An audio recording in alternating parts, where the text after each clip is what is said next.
Hello and welcome back to Savvy Living, where we not only reveal amazing travel locations and noteworthy brands worthy of your shopping dollars, but we also spotlight experts and solutions that can help improve our lives in various ways. And today we'll cover some interesting ground on both the health and self-care front. In fact, right now we'll explore a topic that'll especially interest those of you out there hoping to start or grow a family, or if you know someone who's interested in that but who's struggling with infertility, which is more prevalent than you might think. In fact, 1 in 8 couples in America struggle or will struggle with infertility, so it's a really important topic to speak openly about so that both women and men can better understand their options. So on that note, I recently sat down with Dr. Temeka, Zore, a reproductive endocrinologist and board-certified OBGYN with RMA Network's Southern California location in West Los Angeles. The RMA Network has clinics all over the country and has been in practice for 2 decades, with their doctors having helped bring more than 40,000 babies to loving families during that time. Just amazing. So here's a bit of that conversation. Hello, Dr. Zore. Thank you so much for sitting down with me today to talk about infertility, which is a sensitive and important topic because I know couples today have some really effective treatment options. So I'm looking forward to what you have to say about that. And in fact, on that note, I want to ask what are the first steps somebody should take if they're having trouble conceiving? And does age matter? Does a woman's age kind of factor into that mix? Yes, so thank you so much for having me. And I just want to start by defining what infertility is. And so the definition of infertility is the inability to conceive after 12 months of appropriately timed intercourse. And the age of a woman does matter. The recommendations do vary based on how old a woman is. And so women under the age of 35 who have been trying for more than 12 months to conceive should seek out additional help. And then women over the age of 35 who've been trying for more than 6 months to conceive should also seek out help. With that being said, there are some conditions that men and women might have that might warrant them coming in to see us sooner than the 6 or 12 months. These include conditions such as a woman not being able to ovulate regularly, because if you don't ovulate, you can't get pregnant. Additionally, if women have known issues of severe endometriosis or uterine fibroids or polyps, or the male has known abnormal sperm factors or parameters, they should also come in sooner to see us. So there's no one answer. It all just really depends situationally on what their condition is or what might be causing it. So I mentioned advancements earlier. What are some of the current really effective treatment options for infertility? Yeah, so I think it's really important that couples know that when they come in to see a specialist, there are different options for them.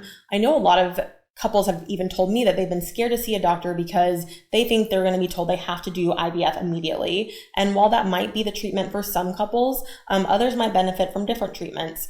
Women who maybe the only issue is that they don't ovulate regularly might just be able to take oral medications to help them conceive that way. Couples that have a mild male factor might be able to benefit from intrauterine inseminations, where we take the partner's sperm and can inject it right into the woman's uterus. And then other couples will benefit from moving directly to IVF. And those are going to be couples who have an older age of the female partner, so over age 40. Those women will see benefit in moving to IVF first as opposed to doing other treatment options.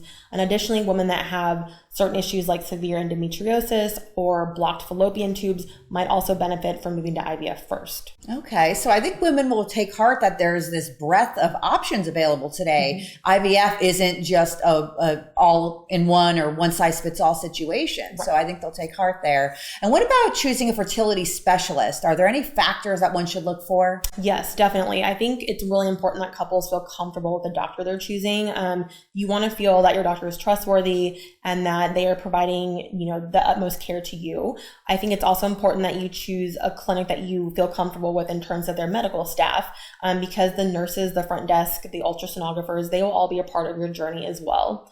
And then it's also really important that you choose a clinic that has a state-of-the-art IVF lab.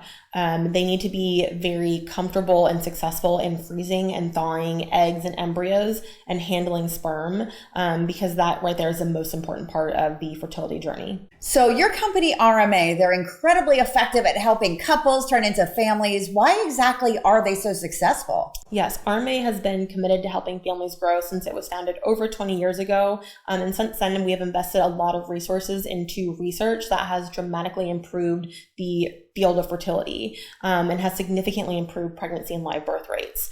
With that being said, we always strive for clinical and educational excellence, and patient care is our number one priority. We want patients to receive high quality, evidence-based care in a supportive, nurturing, caring environment. That's really great. I love that patient-centric approach. It's not just about the science, it's a relationship. So I love that approach. And you mentioned egg freezing earlier. Tell me a little bit about what are the benefits of freezing your eggs? Yeah, egg freezing is a great option for women. I think it's something that all women should be aware of.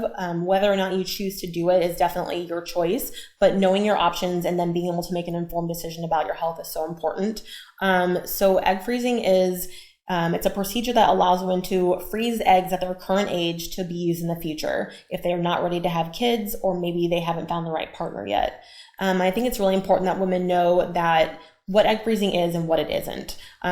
I think it's really important to say that egg freezing is not a guarantee to a future live birth. No doctor or clinic can guarantee you that the eggs you freeze today will result in a pregnancy in the future. But with that being said, there are definitely some things that can increase your success of those eggs turning into future pregnancies. And that includes the age at which you choose to freeze. We know that our fertility as women declines as we age. And so women will do better when they freeze eggs at a younger age compared to when they're older. And so I think it's so important that we spread the word of egg freezing just so women are aware of the option. Again, whether they choose to do it or not, that is their own decision. It's true. And I know with women choosing to have children later in life, they have careers, this might be a good option for them to freeze their eggs a little bit earlier on. So how about the guys? What do men need to know about their own fertility? Yeah, so it's really important that men also know that they are an important factor in this process. We know that about 40 to 50% of couples who come in have a male factor to their infertility. And so it's really important that men know that, smoking, definite no-no for trying to get pregnant. It can have really significant impacts on sperm quality. Some other things that men should be aware of are alcohol consumption.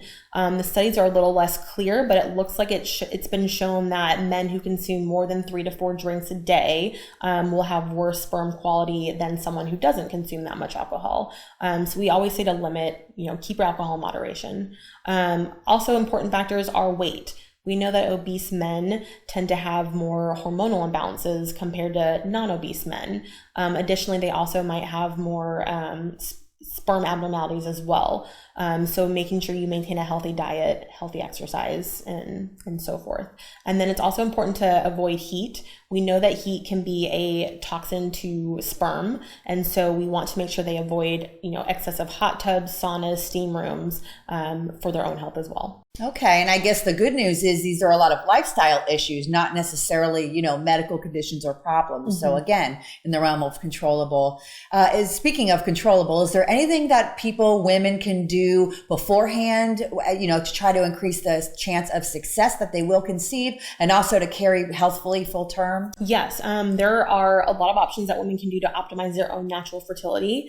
Again, as I mentioned, avoiding smoking. We know that smoking can cause negative impacts on egg quality, embryo quality, and as well as it can lead to women going through menopause earlier.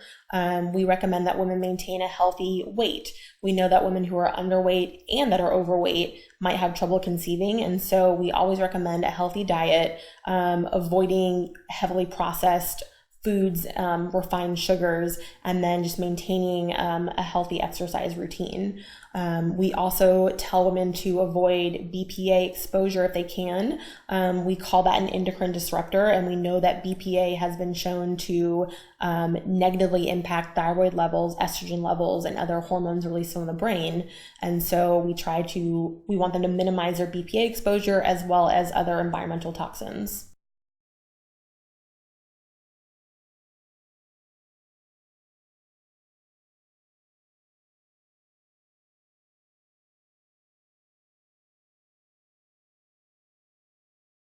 So glad I was able to connect with Dr. Zore. I'm sure her insights will help many of you viewers out there, or perhaps those you might know who are struggling with infertility. For more information on Dr. Zore and on RMA, just go to rmanetwork.com.